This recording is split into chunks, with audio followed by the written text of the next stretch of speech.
and YouTube friends are now connecting on our laptop. So I see a few of you already joining to get your monthly immigration info. What I would like you to do is go ahead and like and share. Share this post right now with your friends so they can also get much needed immigration advice and immigration help. Again, I'm Immigration Attorney Gail Seeram. Been practicing immigration law for 24 years. We are based in Orlando, Florida, but we handle immigration matters all over the world. So again, I'm going to say hi to my YouTube friends, hi to my Facebook friends, and hi to my TikTok friends. Go ahead, like and share, and you can start chatting your questions. This is only a half an hour session, and you can post your questions on TikTok, on the YouTube, and on Facebook. So go ahead and post your questions.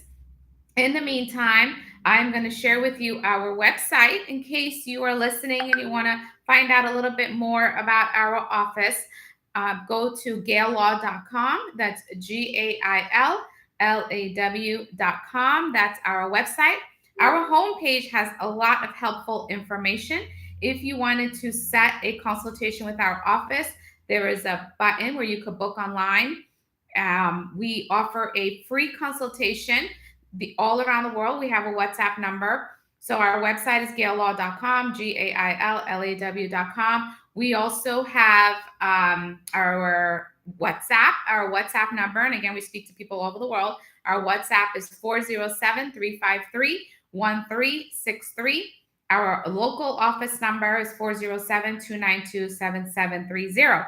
The great thing about our office is that you can text our office. So our main number, which is 407-292-7730, you can text. And if you text our office, you will get an auto reply.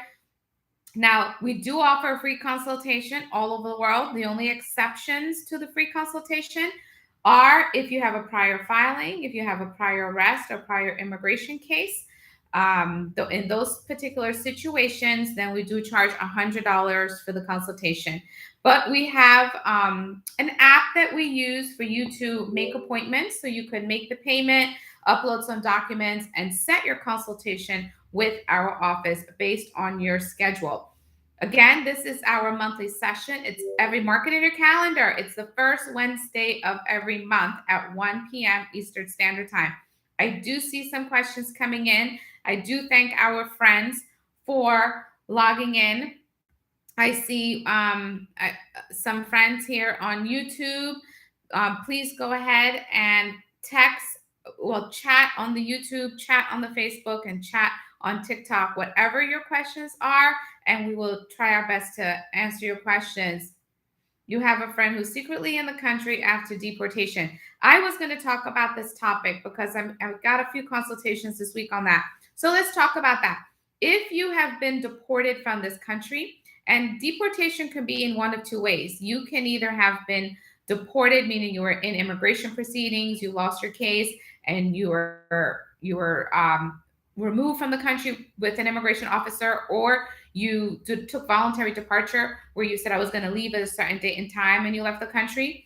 But also, if you were in the country illegally and then you left, you kind of self-deport yourself when you do that. So if you were deported either under what we call safeguards with an officer, or you were deported with voluntary departure, you have to seek permission to return back to the United States, okay? And that's through filing a waiver. If you have a pending petition where you're qualified to return back by getting a green card through a family member, you have to file a waiver seeking permission to return to the United States. If, however, going back to the question that the person was deported and secretly came back, if you were in the United States, you snuck back in without seeking permission, then your deportation can be reinstated. Meaning, if an immigration officer or a police officer or anybody apprehends you, you don't have the right to see a judge, or you will not be given an opportunity to see a judge. Your removal will be reinstated, meaning you will automatically be removed, expeditedly removed. Okay, so that answers that question. Again, since it is a prior deportation, we'd be more than happy to have a consultation, but it's $100, and we will be able to help you. Okay. I just 5 years after. Okay.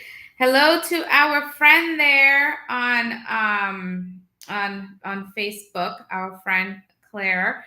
Nice that you came and joined us. We have a few more friends joining on YouTube. I see a lot of questions coming in on TikTok, but I want to remind my Facebook friends and my YouTube friends to please type your questions in the chat box. Okay. So we talked about if you're deported, you have to seek permission to return. If you return without permission, your removal or deportation could be reinstated. If you never showed up for the court hearing, okay, let's talk about that. If you have a court hearing and you never show up, why would you not show up? Some people get the court hearing at an address where they no longer live. They don't know they had a hearing, so they don't show up. If you have a court hearing, you don't show up. It's what we call in absentia order of removal, meaning in your absence, the judge orders you removed. So it doesn't matter if you didn't show up to the hearing, you are still automatically ordered removed from the country. Okay, so that's still a problem.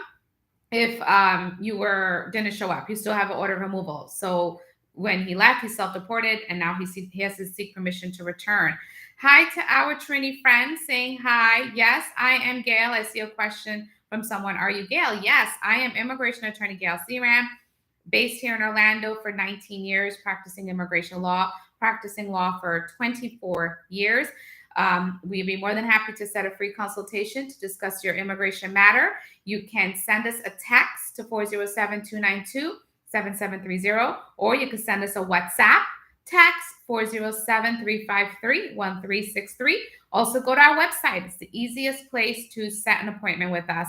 GailLaw, GailLaw. Okay. If anybody, I see, some people saying that, there's some criminal charges, some criminal cases. Again, those consultations would be $100, and you go to our website, hit the blue button that says book online. A link will open up. You can upload your information, pay the fee. With criminal records, deportation records, prior filing, we do ask you to take a picture of those documents and upload it when you make your appointment so we can review it and discuss it with you during your consultation. So be more than happy to discuss any of those criminal matters and deportation matters with you. Just know that it's $100. Where are we located? We are located in Orlando, Florida, in West Orlando. However, all of our consultations are done by phone. It's more efficient for clients and more efficient for our office to do these by phone. So when you make an appointment, you don't have to come to the office. It's by phone. We do have certain in-person appointments available. Those are when people are our actual clients. But all consultations are by phone. Okay. If you go to your green card interview a year ago and still no answer, you can I would suggest you do an online inquiry for that.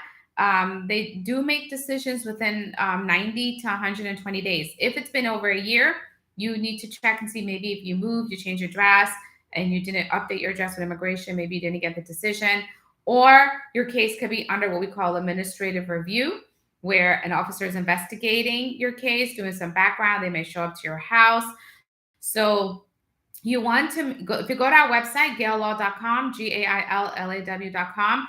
On our website, if you scroll down, there is a button that says USCIS Online Case Inquiry. If you click that link, it will take you to a page where you can input your receipt number for either your pending petition, and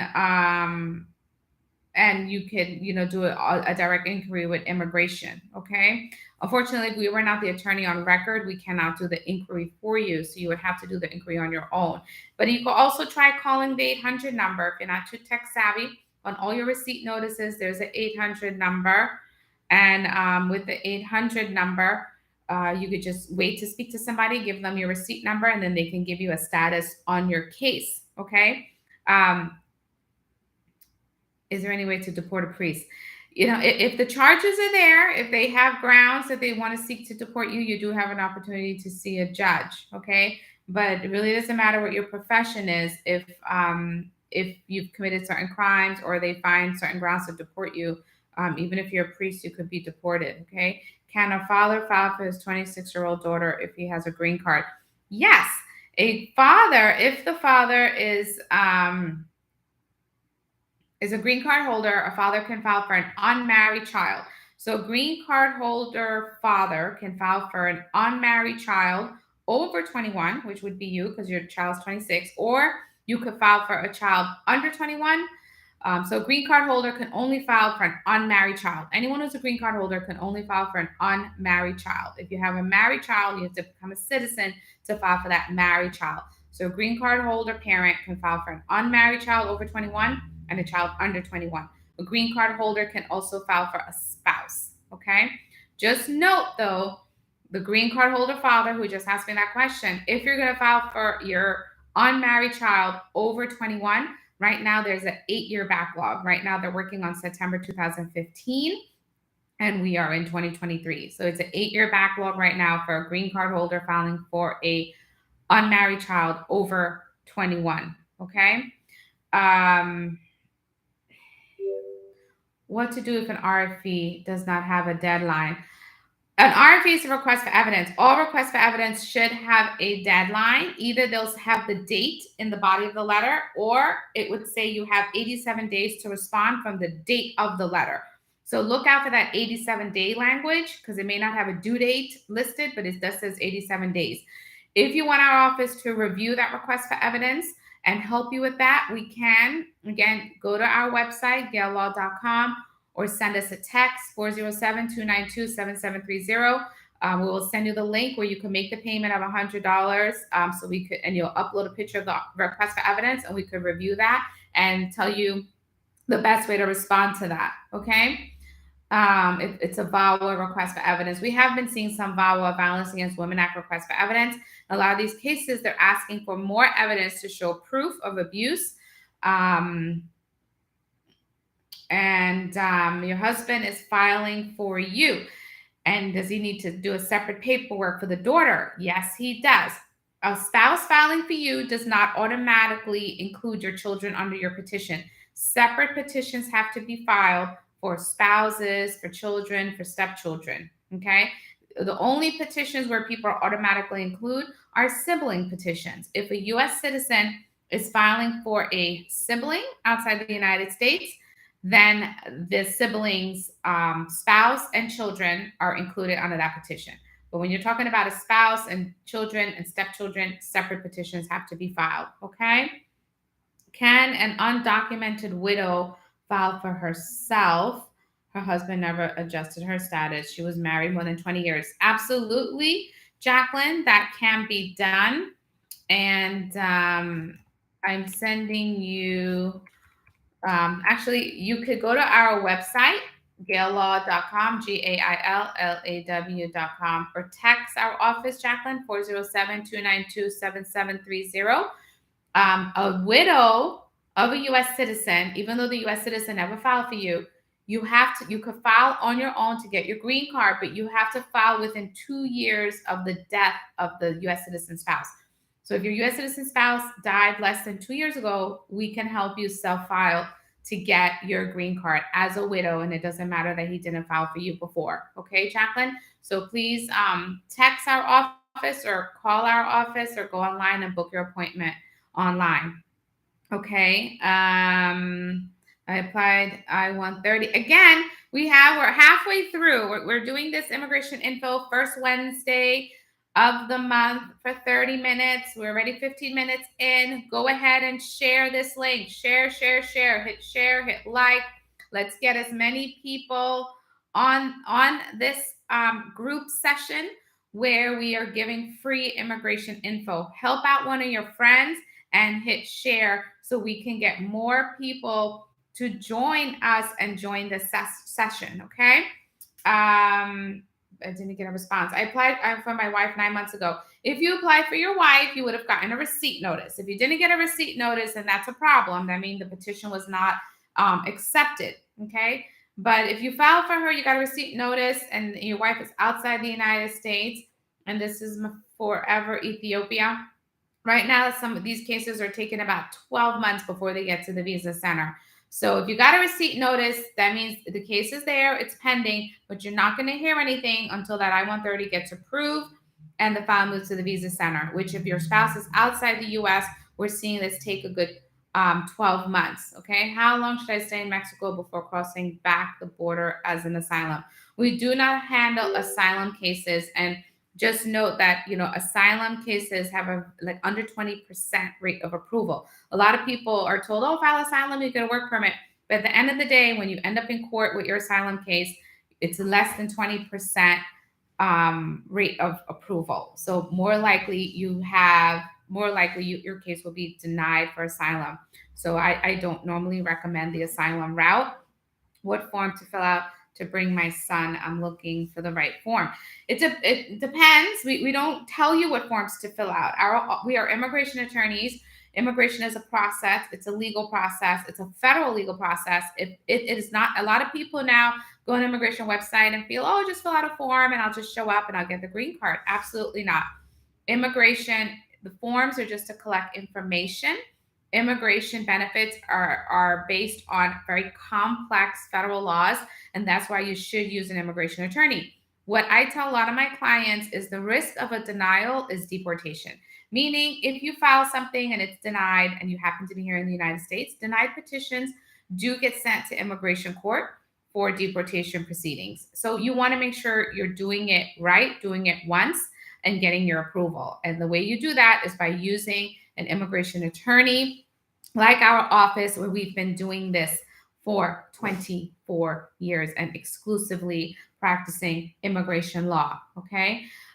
So contact us. If you haven't filed anything yet, we can set a free consultation. Send us a text, 407-292-7730, or go to our website and book your appointment with the attorney, GailLaw, GailLaw.com. Hit the blue button that says book online. Okay. A lot of new friends joining. Hello, if you don't know who we are Immigration Attorney Gail Seeram, based in Orlando, Florida. I've been handling your immigration matters all over the world. We do have a WhatsApp.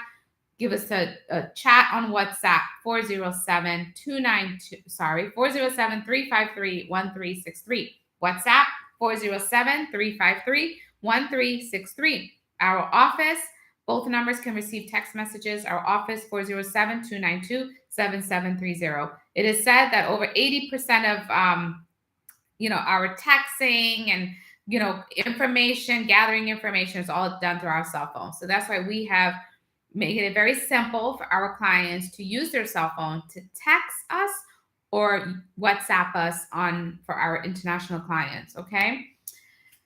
Let's get back to our questions. Okay. Received a letter for a second interview after 19 months.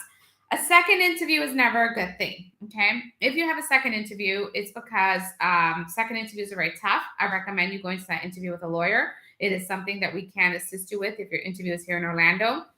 Second interviews normally is because they're doubting the relationship, or they have gathered some additional evidence and they want to bring you in and they want to present that evidence to you and see what you say about it. Second interviews, normally they separate petitioner and beneficiary, compare your answers. So if you have a second interview, I would lawyer up and definitely use a lawyer who will prepare you, not just have an attorney attend there. You want to make sure that attorney is going to bring you into their office, ask you questions like the officer will before they go with you to the interview. A second interview is very serious, okay? Unless you're talking about a second interview for citizenship. In that case, that means that you failed your first interview for citizenship, and that's why you have a second interview, okay? I entered the U.S. through the border. Can I marry a U.S. citizen? If you entered unlawfully without a visa and passport in your name and you marry a U.S. citizen, you're not going to be eligible to process here in the United States.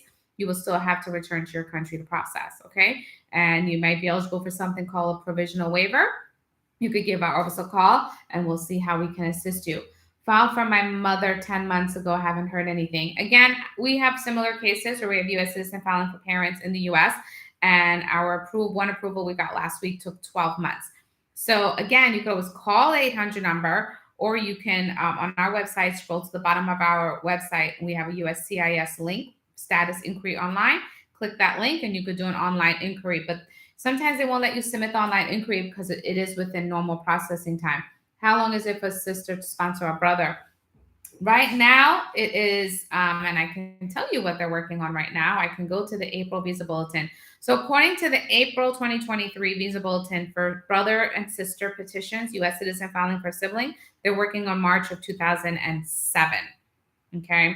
So, that's March of 2007. It's about a 15-year wait if you do the math. Okay. Unfortunately. And once you file that petition, you're not going to hear anything from immigration until close to the visa being available, maybe 1 year prior to the visa being available. So if you file a petition now, you'll get a receipt notice from immigration, but you most likely will not hear anything for another 13 to 14 years. You file the petition for your sibling, and it kind of sits on the shelf until the visa is close to being available. Okay.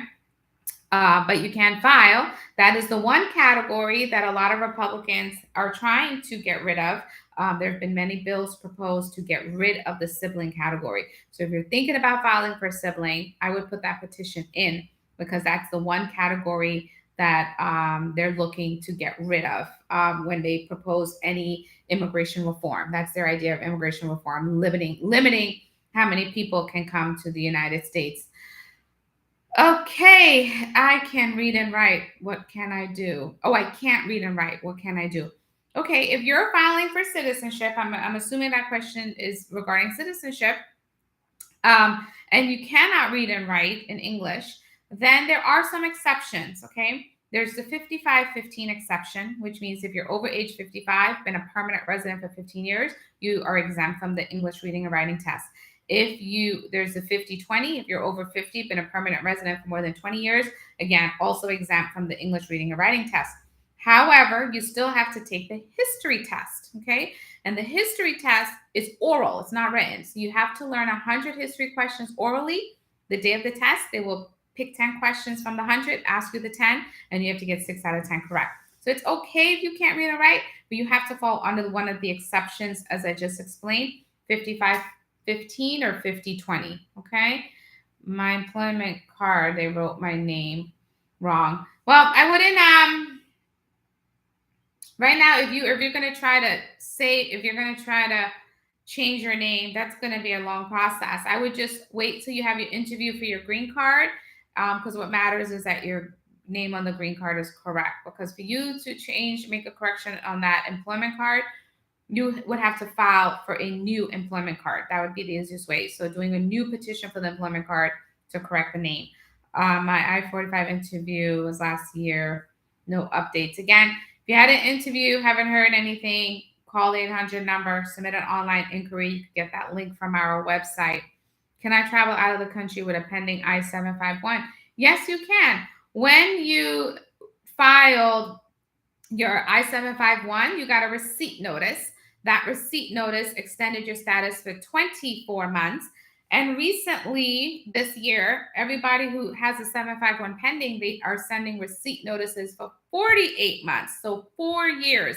So what immigration is saying and has announced this year is if you file a form I-751, and that's if you have a 2-year green card seeking the 10-year green card based on marriage to a U.S. citizen, they're taking 4 years, 48 months to make a decision on those cases. So if you have the receipt for 24 months, you can travel with your passport, the expired green card, and your I-751 receipt for either the 2 years or 4 years. If your receipt has already expired, then you have to call the 800 number to go into immigration to get a stamp in your passport before you travel, okay? But you can travel with the receipt if the receipt is still valid 48 months from the expiration of your card, your expired card, and your passport.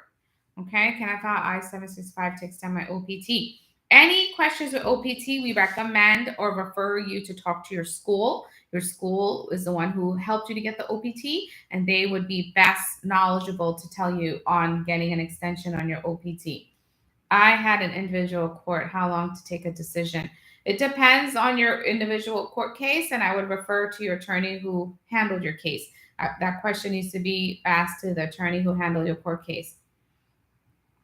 My mom is if your mom is filing for you, it depends on if your mom's a citizen, Andre Lee. Is your mom a citizen or a green card holder? And then I'm assuming you're out the US, and I would be able to tell you how long that's taking. How long does it take for a US citizen Oh, okay. We answer that. U.S. citizen filing for sibling right now. They're working on 2007, so it's a 15-year backlog right now. Granted asylum. Can I go back home? I'm gonna say that you should not, because when you apply for asylum, in essence, what you are saying is that you fear to go back to your country. And you prove that case that you fear to go back to your country, and that's why you were granted asylum. So now, if you ask for asylum saying you fear to go back to your country, and now you're going to go back to your country, it's in direct contradiction of your asylum case. And an officer may say you lied to get asylum because you said you fear to go back, but you went back to your country. So I would not advise it, because you're putting your prior asylum case at risk. That immigration can say you made a fraudulent misrepresentation or lied to get your asylum. You can meet up in a different country, but personally, I do not advise clients who got approved for asylum to go back to the country that they said if you're going back to. There's a risk. Okay. My parents sponsored me and I'm legally married. Okay. So I'm assuming that your parents are US citizens if they sponsored you and you're legally married. So, and that's for CETA. So if you're a US citizen, if parents are a US citizen and they file for you and you're legally married, immigration is working on November 2008. So that means they're issuing visas for petitions filed November of 2008. Okay. And if you do the math, that's about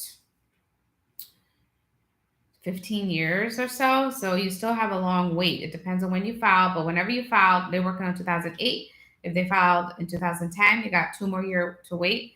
If they filed in 2018, then you got another 10 years to wait. So that's kind of how you get back into the wait time. Okay. I receive annoyed. Annoyed is a notice of intent to deny. I sent out the reply. It can take about 6 to 9 months to get a decision on a response to annoyed.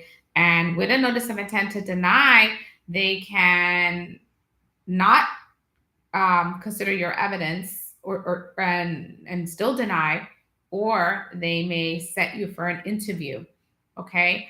Or they may approve. So you have to wait to see which action they're going to take: deny, approve, or bring you in for an interview, okay? I sponsored my parent. Okay. A lot of questions coming in on TikTok. I appreciate my TikTok friends and you sharing. Is 43, I can't read and write. Again, we talked about that. We talked about the exceptions. If you have DACA, your spouse is a U.S. citizen, can you apply for residency? Yes, and it depends on how your entry was. So again, you would have to set a consultation. Since you already have a DACA filing, that consultation would be 100. Go ahead and like and heart us on TikTok. That helps us. Can I apply for U.S. citizenship with an expired green card? Yes, you can apply for U.S. citizenship with an expired green card. My sister sponsored me 2007.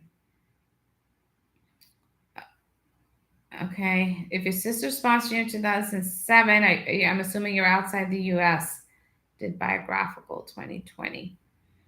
Anyone who a petition has been pending or filed prior would be more than happy. I can't really go into such great detail as I would like in this quick session, but I'd be more than happy to have a consultation with you where I can discuss all your concerns and questions. If it's a prior filing, again, it's $100 for that consultation.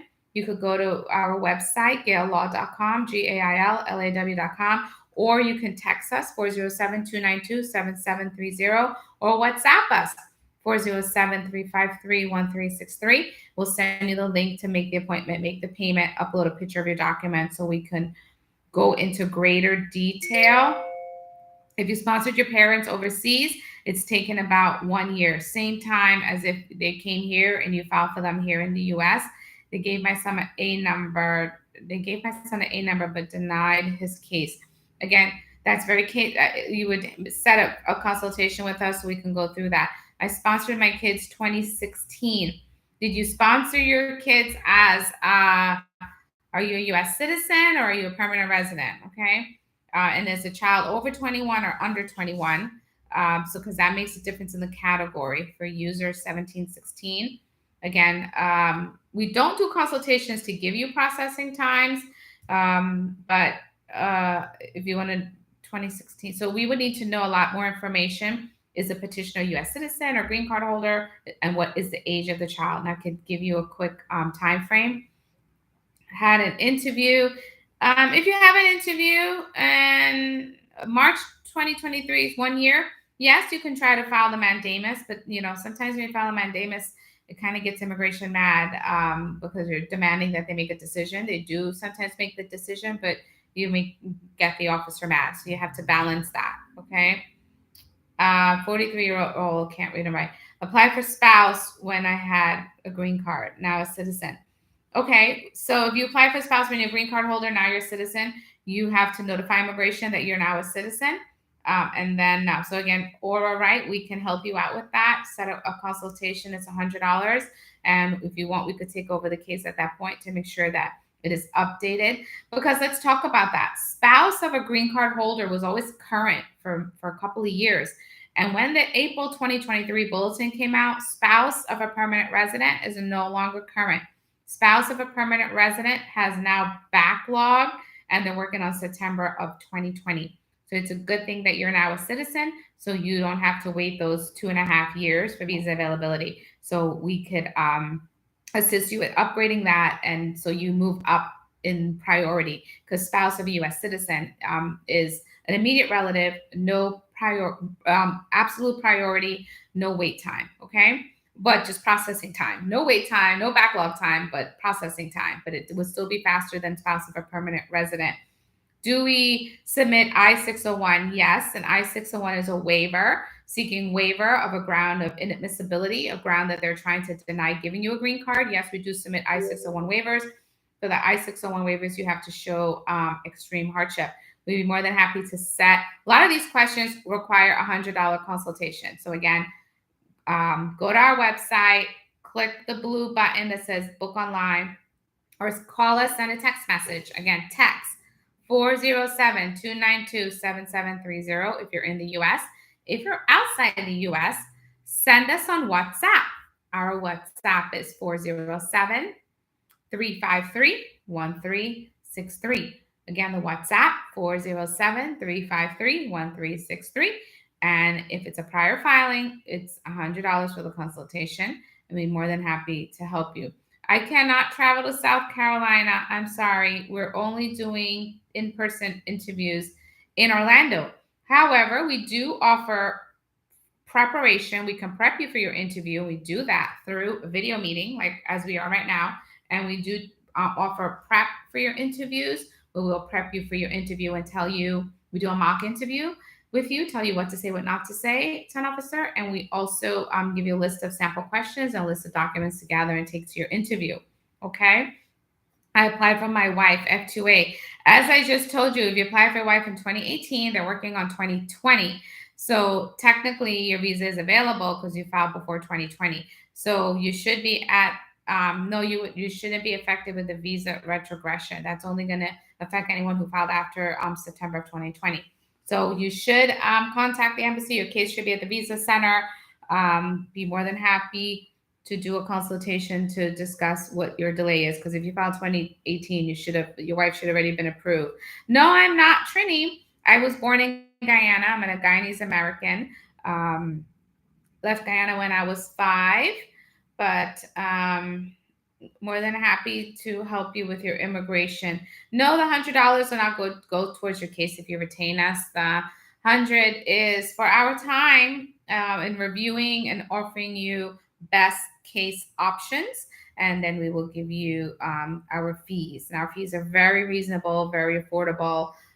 We are the attorney. We're a small boutique law firm. We do not pass your case off to a junior attorney like other attorneys here in the Orlando area. I personally handle your case. We do have staff that helps with processing and inputting and mailing and receiving, but in terms of preparing and filing, nothing leaves this office without me reviewing it. Okay? We are at 1:35. We are coming to an end of our immigration info session.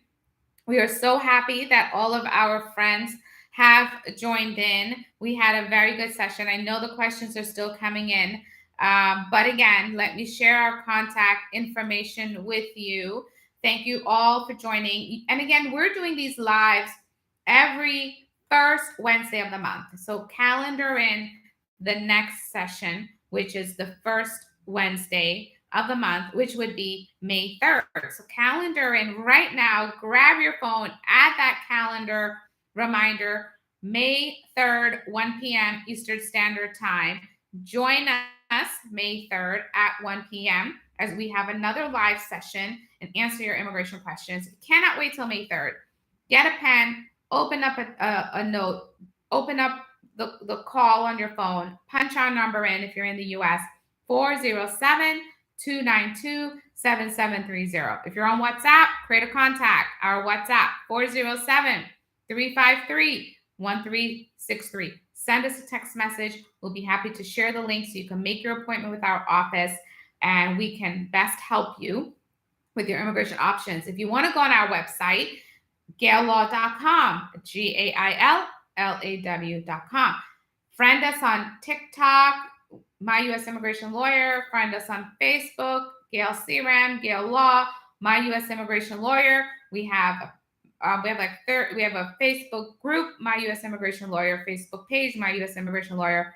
So friend us on Facebook, and also our YouTube channel, which is you could hashtag GailLaw or My U.S. Immigration Lawyer on YouTube. The best way to get all of our social media, we're on Instagram, we're on Twitter, is hashtag GailLaw. So if you go on the internet and just do hashtag, which is the number sign, GailLaw, GailLaw, you'll be able to find all of our social media platforms. And we do a monthly newsletter, but we do post a lot of updated information on Facebook. And we have a lot of videos on YouTube and videos on TikTok. So thank you for joining us this afternoon. We hope that you have a wonderful rest of your day.